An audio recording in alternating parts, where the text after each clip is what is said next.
got bugs, here's what we're doing to combat ours naturally.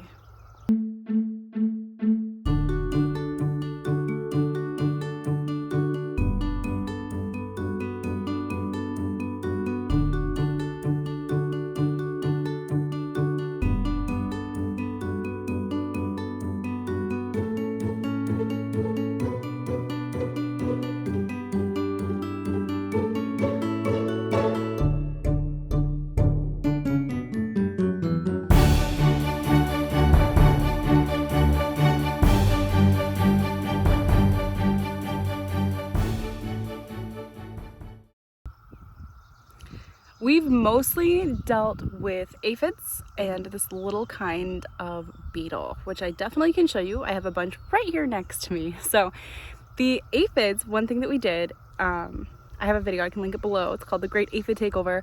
And it was at the seedling point. I don't think I could do it in the garden, but I just took them all out. I soaked them in water and smushed them all. So watering is important to help keep bugs away. Certain bugs won't come onto leaves that are wet. So that is one way to keep some bugs down. Another is just the smush method. So those are the top two that we've been using a lot of. This third one, I'm gonna show you now. We've been using diatomaceous earth, which is super simple to get a hold of and very effective. So these are the little beetles here. They are destroying my turnip greens, which is so rude. And also my eggplants, they've kind of decimated. Not sure if the eggplant will come back. So what we've been using for these guys is diatomaceous earth, and I didn't use it quick enough on the eggplant, but as soon as I did, they all went away. So this you might notice or recognize from Mr. Pig videos. He had lice goodness gracious, this has been a long year. I was gonna say last year, but it was in like February. So he had lice and we treated it with diatomaceous earth. It was a super effective treatment. I'm not sure how it does for ladybugs though, so I'm gonna go through and just pick any of those off and move them over to the beets on the other side here, just to keep them safe today. But I know they're in here because they like to eat all these little bugs. So they're also very effective pest control, so don't get rid of your ladybugs. But I'm just gonna sprinkle it on and it does its magic. It's super simple. It's fairly cheap. We got, I want to say it was a 40-pound bag. I think we got ours at Rural King, but I've seen it at Tractor Supply. I've seen it at co-ops. Heck, I saw some at Target the other day in just a small bag. So you can get it just about anywhere.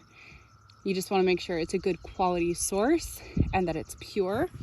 So do some research on it. I've just got mine in an old quart jar that was here when we moved in. And I wasn't confident that I could use it for canning. So this is a really good way for me to repurpose it. And it seems to be holding fairly well. You can see there's a teeny bit here that's kind of stuck to the side, but that line on there, it got left in a wheelbarrow and it rained on it. So, I mean, it's not mud inside. So it must have just barely got humid in there, or condensation maybe. I don't know, but I mean, it's perfectly fine. These are good lids. This is a ball herb shaker. They can be very hard to find. I ordered mine on Amazon several years ago. If they're still on there, or I can find a link, I can throw that on there because they're so helpful for a million reasons. I use it for the diatomaceous earth, for both the pig and the garden. Makes it super, super easy to distribute it. And I've also got one on a smaller jar in the house with baking soda and a little bit of essential oil to use as a carpet refresher, and they just sprinkle so beautifully. And I have a bunch left, which I'm super excited because this year I'm gonna have herbs to dry and then I can actually use them for their intended purpose. Anyway, makes a great little shaker here for this, and we're gonna go ahead and give them a good shake. There you have it. It took me maybe a minute, 2 minutes tops to do that, and that'll go ahead and keep them so much safer. I did use quite a bit. There's a lot of leaves here. You want to make sure you're getting underneath the leaves as well. If you just do the tops, all the bugs will just hide underneath. So there you go. Just in case you're thinking like, well, bugs are just a normal part. I really don't want to evict them from my garden. Maybe you're a new gardener, maybe you haven't ever really had a problem with a specific type of bug. And I will say, we've got, I don't know, probably 30 rows in.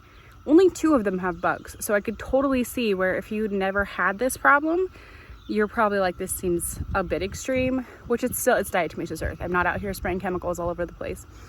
But let me just show you what happens if you don't. This is one of my eggplant plants. I only planted 3. They all look like this. So because I wasn't keeping an eye out, this happened fairly quickly. I would say probably 2 weeks, and it was like this. And we're out here pretty often, but I mean, if you're not treating, then this is what you get. Now, we're not huge eggplant people, so this is kind of okay. I was really hoping to get an eggplant or 2 at least from my 3 different plants. I don't know that it's going to rebound from this, so I'll probably end up pulling these leaves just because I don't want them to soak up the energy of the plant. But it is incredibly interesting to me how they leave the network of veins and they just eat the flesh between them. Super interesting. But this is why I'm treating for those beetles, because I've already seen the problems that they cause in the garden. So if you don't have them, you're super fortunate, or maybe you don't have aphids or anything of that nature. That's awesome, and I would love to hear how you accomplish that. Is it just the types of plants you do? Is it the plants you have neighboring each other? How are you combating that? Super, super interested. So if you guys would like to see more cool little gardening tips like this, you know what to do. Go ahead and subscribe, and we will see you next time.